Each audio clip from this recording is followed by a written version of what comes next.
Os galileus o receberam, porque viram todas as coisas que ele fizera em Jerusalém, por ocasião da festa, à qual eles também tinham comparecido. Dirigiu-se de novo a Caná da Galileia, onde da água fizera vinho. Ora, havia um oficial do rei, cujo filho estava doente em Cafarnaum.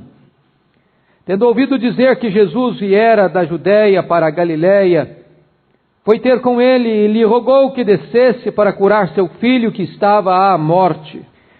Então Jesus lhe disse: se porventura não virdes sinais e prodígios, de modo nenhum crereis. Rogou-lhe o oficial: Senhor, desce antes que meu filho morra.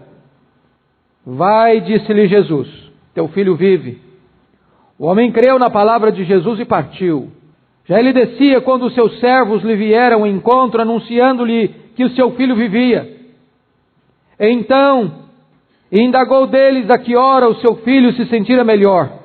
E informaram: ontem, à hora 7ª, a febre o deixou. Com isso, reconheceu o pai ser aquela precisamente a hora em que Jesus lhe dissera: teu filho vive. E creu ele e toda a sua casa. Foi este o segundo sinal que fez Jesus depois de vir da Judéia para a Galileia. Amém. Irmãos queridos, o contexto deste passo bíblico revela-nos de que a cidade de Samaria acabara de ter uma experiência tremenda e extraordinária com o Senhor Jesus Cristo. Jesus estava saindo da Judéia para a Galileia.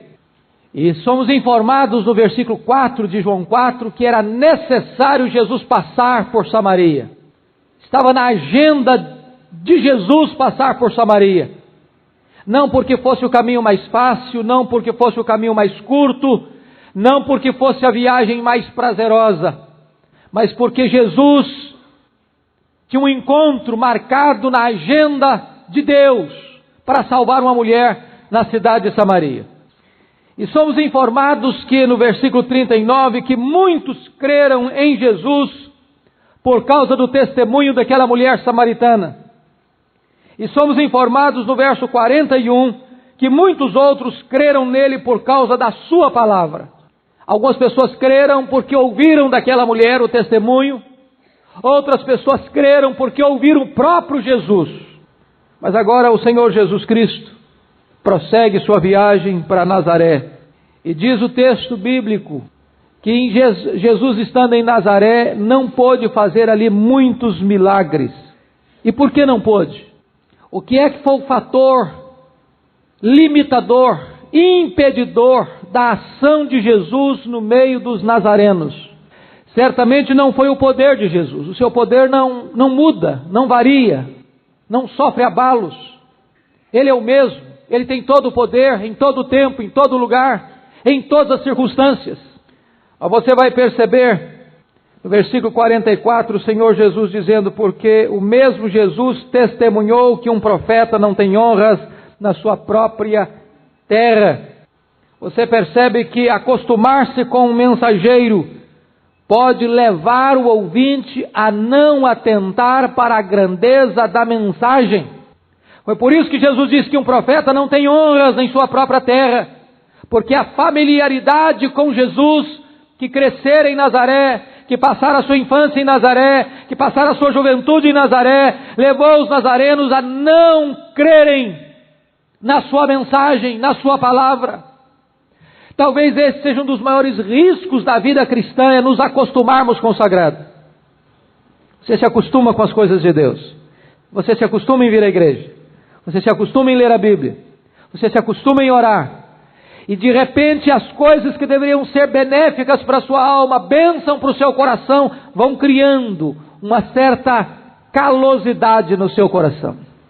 Você lê a Bíblia como lê qualquer outro livro, você ora, mas não sente nenhum prazer na intimidade com Deus. Você vem à igreja porque é domingo, porque você tem o hábito e o costume de vir, e é bom você vir, mas você vem e vai do mesmo jeito e nada acontece, porque você está tão acostumado com essas coisas. Os nazarenos perderam um grande benefício espiritual, porque eles se acostumaram de tal maneira com o mensageiro que não atentaram para a grandeza da mensagem. Note você no verso 45. Assim, quando chegou a Galiléia, os galileus o receberam, porque viram todas as coisas que ele fizera em Jerusalém, por ocasião da festa, a qual eles também tinham comparecido. Note você que eles recebem Jesus, não por causa de Jesus, não por causa da mensagem de Jesus, mas por causa das obras de Jesus, dos milagres e das maravilhas de Jesus.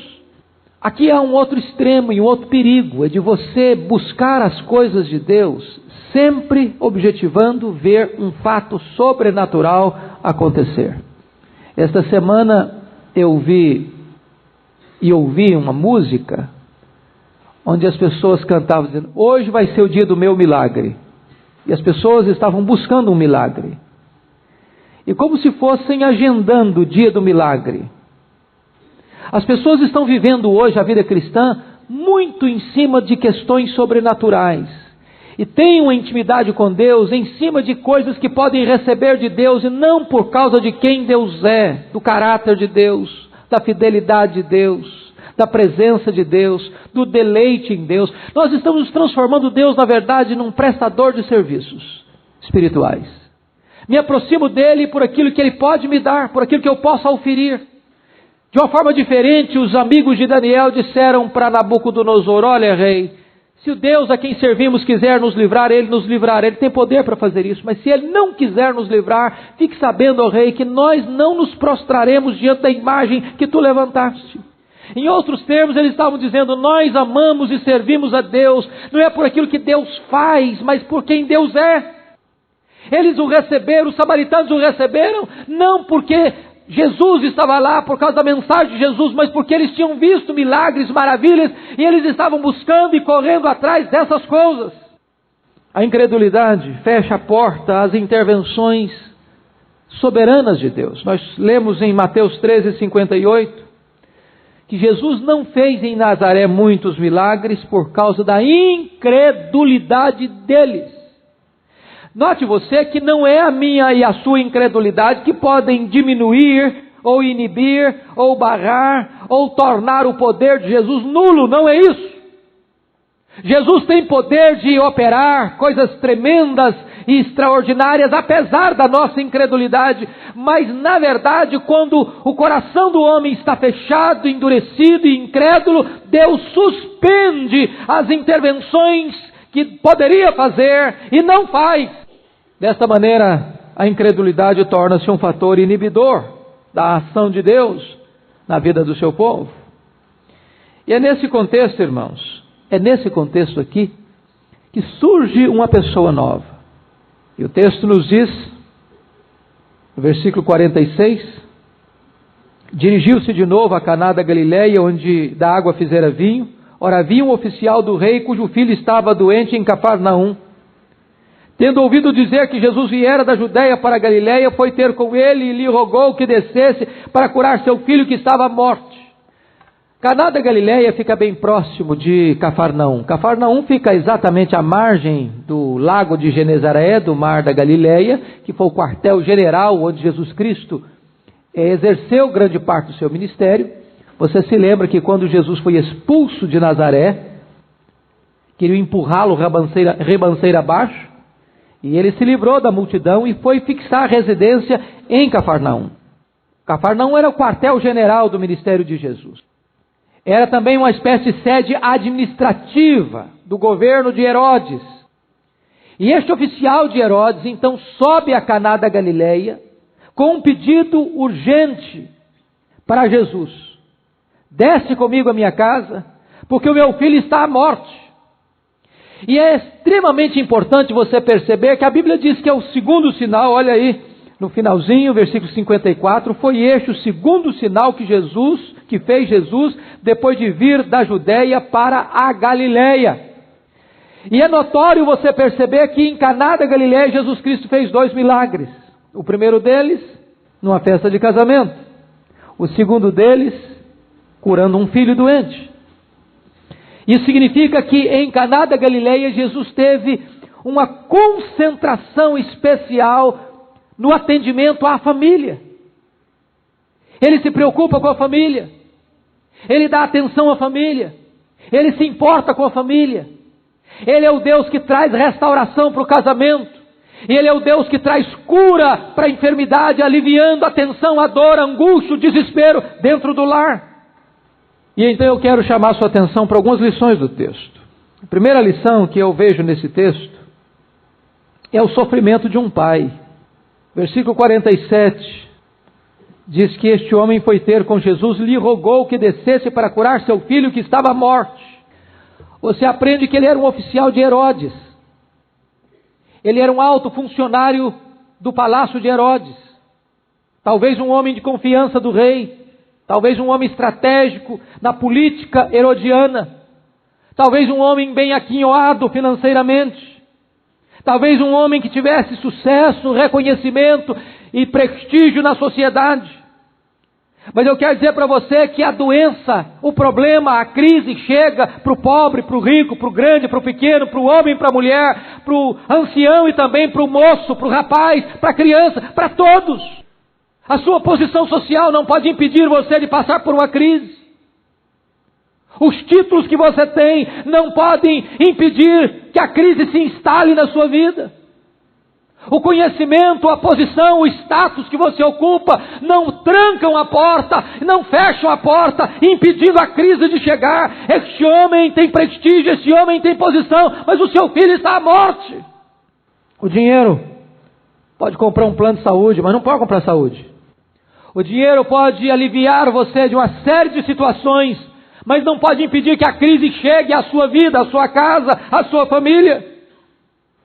E eu fico imaginando que para aquele oficial ir a Jesus, ele deve ter esgotado todos os recursos disponíveis em Cafarnaum, em toda a região da Palestina, antes de procurar a Jesus. Diz a Bíblia que o seu filho estava com febre.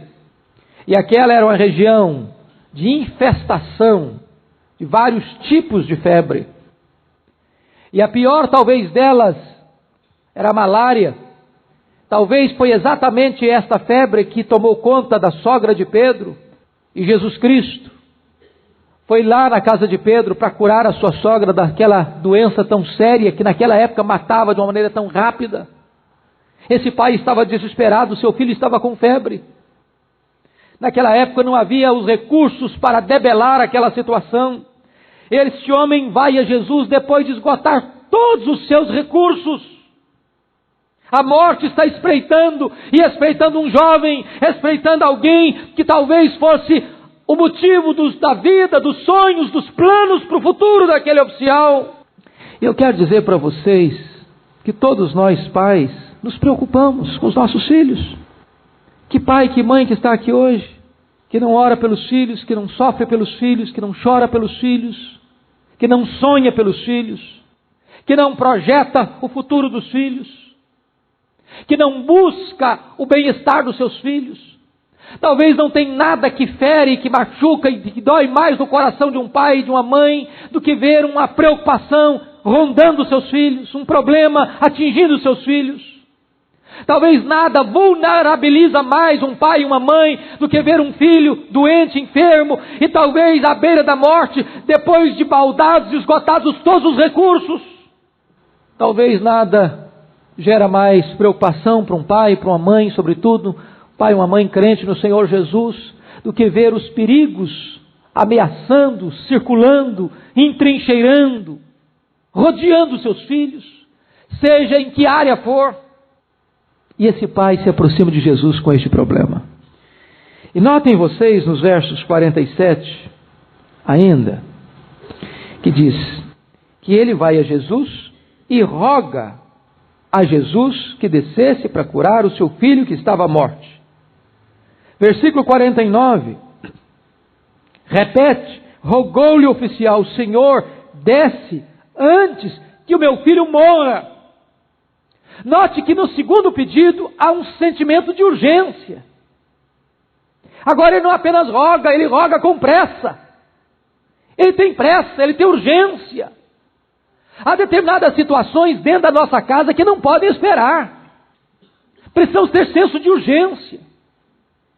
No sentido de que nós precisamos nos mover e nos mobilizar e caminhar na direção de que o problema não pode se arrastar. Talvez um dos sérios e graves problemas que a família contemporânea enfrenta é não se inconformar com uma crise. Ou seja, adiar a crise, adiar a solução da crise. Não se levantar, não se inconformar, não agir. É ficar dormindo o sono da morte, deixando a coisa acontecer. Este moço, este homem, este pai tinha certamente pressa, e ele insiste com Jesus para ir à sua casa. Eu fico olhando, irmãos, que com a graça de Deus, talvez você não esteja lidando com a enfermidade terminal ou enfermidade grave dentro da sua família. Mas quem sabe tem outros problemas que atingem seus filhos, que atingem a sua casa, que atingem a sua família, que carece também de uma solução urgente, que precisa de uma intervenção de Deus, que precisa de uma mobilização da sua vida, de você também sair de onde você está em busca de socorro e procurar ao Senhor e bater a porta da graça, insistir com Deus. Deus, vai na minha casa, tem doença na minha casa, tem problema na minha casa, tem situações na minha casa que não podem ficar do jeito que estão, que precisam de uma solução, de uma resposta, de uma saída. Agora vejam vocês que este homem não apenas vai a Jesus, ele tem uma atitude. Primeira atitude deste homem, olha aí no versículo 46. Dirigiu-se de novo a Caná da Galileia, onde a água fizera vinho. Ora, havia um oficial do rei cujo filho estava doente em Cafarnaum. Tendo ouvido que Jesus viera da Judeia para a Galileia, foi ter com ele e lhe rogou que descesse para curar seu filho que estava à morte. Essa palavra rogar, ela implica em humildade. Ele não exigiu, ele não decretou, ele não deu ordens. Nós estamos vendo hoje uma distorção desses fatos. Algumas pessoas vão orar a Deus, vão pedir alguma coisa para Deus e começam a decretar para Deus, começam a dar ordens para Deus. Está errado. Eu disse quarta-feira que eu fiquei perplexo quando talvez o maior tele-evangelista, não sei se nós poderíamos chamar bem de evangelista, mas a pessoa que mais tempo está passando hoje na televisão brasileira, R.R. Soares, ensinando que nós não devemos orar a Deus dizendo assim: se for da tua vontade, Senhor, faça isso ou aquilo. Porque ele disse que quando você ora dessa maneira, você está evidenciando a ausência de fé. As pessoas estão chegando para Deus no sentido de dar ordens para Ele. Eu determino, eu decreto, é agora, e não pode ser, tem que ser. Mas é preciso, mesmo que você tenha senso de urgência, mesmo que você esteja com o seu coração cheio de profunda dor e angústia, você não pode chegar diante de Deus a não ser com humildade, com quebrantamento, com profunda dependência e rogar. Rogar é feito por alguém menor a alguém maior, alguém impotente, alguém que pode, alguém que precisa, para alguém que pode socorrer e ajudar. Segunda coisa que este homem faz é ter insistência. Insistência não é sinônimo de arrogância. Ele roga e depois diz: Senhor, desce depressa, antes que o meu filho morra. Desce depressa, Senhor. E veja você no verso 48 que esse homem tinha um motivo muito forte para desistir. Olha como Jesus o trata no verso 48. A princípio parece que Jesus foi indelicado com ele. Então lhe disse Jesus: se porventura não virdes sinais e prodígios, de modo nenhum crereis. Ele podia sair como Naamã saiu da presença de Eliseu. Se fosse para mergulhar num rio barrento como esse Jordão, eu teria ficado lá na Síria. Lá tem rios melhores, rios mais limpos. Eu esperava que ele viesse, botasse a mão aqui na lepra e fizesse uma oração para que eu ficasse curado. Agora ele nem vem me ver, ele me dá uma ordem para ir mergulhar no Jordão. E diz a Bíblia que Naamã saiu furioso. Naamã não apenas queria a cura, ele queria escrever a liturgia da cura. Ele queria determinar a maneira como ele seria curado. Este homem, ao ouvir isso de Jesus, no verso 48, se porventura não virdes sinais e prodígios, de modo nenhum crereis. Ele podia ter desistido, ele podia ter ido embora, disse: tá bom, então eu vou procurar outro, então não tem jeito mesmo, Deus não se importa comigo. Mas não, No versículo 49, ele intensifica o seu pedido. Rogou-lhe o oficial: Senhor, desce antes que o meu filho morra. Em outros termos, não desista. Não desista, persevere. Continue crendo, continue orando, continue esperando. Não abra mão da vitória. Isso é perseverança, isso é ter paciência no momento da crise, para que a bênção de Deus flua. Quantas pessoas desistem cedo demais? Quantas pessoas desistem precocemente demais? Mas veja você que este homem demonstra outra atitude. Olha o verso 50. Ele demonstra fé. Jesus disse: vai, teu filho vive. E o homem creu na palavra de Jesus e partiu. Querido irmão, note você que este homem vai com um pedido: Senhor, desce a minha casa. Faz um segundo pedido: Senhor, desce depressa a minha casa. E Jesus não atendeu o pedido dele. Jesus não foi com ele. Ele queria a solução e tinha estabelecido também a metodologia da solução. Ele queria a resposta à sua oração e tinha já estabelecido a maneira do Senhor Jesus atender a sua oração. Vá comigo. Jesus Cristo faz diferente. Jesus Cristo não está obrigado a fazer as coisas conforme nós queremos que Ele faça. Ele é Deus, Ele é Senhor, Ele é soberano, Ele sabe todas as coisas. Não somos nós quem determinamos para Deus como Ele vai fazer, quando Ele vai fazer, do modo que Ele vai fazer. Ele é Deus. Então o Senhor Jesus disse para ele: vai, teu filho vive. E diz a Bíblia que ele creu. Ele creu. Ele não duvidou, ele não questionou, ele não insistiu mais, ele creu, ele obedeceu, ele partiu para sua casa. E diz a palavra de Deus que o milagre aconteceu no exato momento em que Jesus falara esta palavra. Meu amado irmão, o texto nos informa, e eu vou ser breve para concluir. O texto nos informa que quando este pai está voltando para casa, seus servos vão atrás dele, ao encontro dele, e dizem para ele: teu filho vive. E ele perquire a que horas ele ficou liberto do seu mal. E eles informaram a ele que a hora 7ª, a febre o havia deixado, ou seja, 1h da tarde, 13 horas, a febre o havia deixado. E diz o texto: com isto reconheceu o pai ser aquela precisamente a hora em que Jesus lhe dissera: teu filho vive. E note vocês agora a diferença. Creu ele e toda a sua casa. Agora ele não crê na palavra de Jesus apenas que seu filho estava vivendo. Agora ele crê no Senhor Jesus e toda a sua casa. Talvez a maior necessidade hoje é de famílias que creiam no Senhor Jesus. Toda a sua casa. O pai está crendo, a mãe está crendo, os filhos estão crendo. A família toda está crendo. Porque quando o Senhor Jesus realiza um milagre, a alegria chega na família.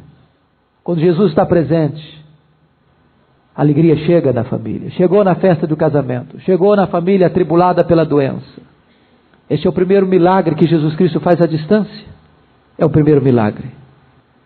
Jesus tocava as pessoas, Jesus falava às pessoas, mas agora ele dá uma ordem: vai, teu filho vive. Isso é maravilhoso. Significa que você pode orar por alguém a 10.000 quilômetros do outro lado do planeta. O Deus que está aqui é o Deus que está lá. Há um belíssimo cântico que a igreja evangélica tem cantado, pena que eles não foram felizes, numa frase da letra, e que eu espero que a gente mude essa letra para cantar aqui: Deus de promessas, Deus de alianças. E no cântico o autor equivocou-se dizendo que Deus é Deus de perto e não de longe. Mas a Bíblia diz que Deus é Deus de perto e também Deus de longe. Ele é o Deus que age aqui, age ali e age acolá. Para Ele, barreiras geográficas não são problema. Ele pode atender o seu pedido aqui e abençoar a pessoa do outro lado do oceano.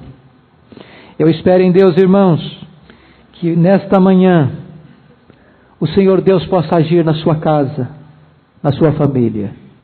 O Deus que pode transformar a dor, a tragédia, a doença, a preocupação, a ansiedade, num momento de louvor, de adoração, de salvação e de bênção para toda a sua casa.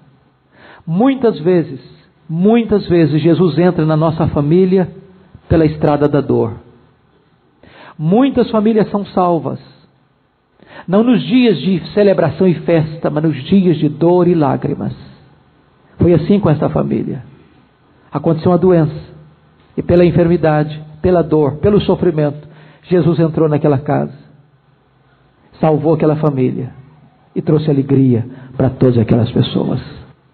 Eu espero em nome de Jesus que o seu coração nesta manhã esteja sedento, ansioso para que Jesus vá à sua casa. Se aprouver a Ele, basta uma palavra dEle. Basta uma palavra, Senhor, basta um gesto, Senhor. E as coisas vão mudar. O impossível vai acontecer. O que o homem não pode fazer, Deus pode fazer.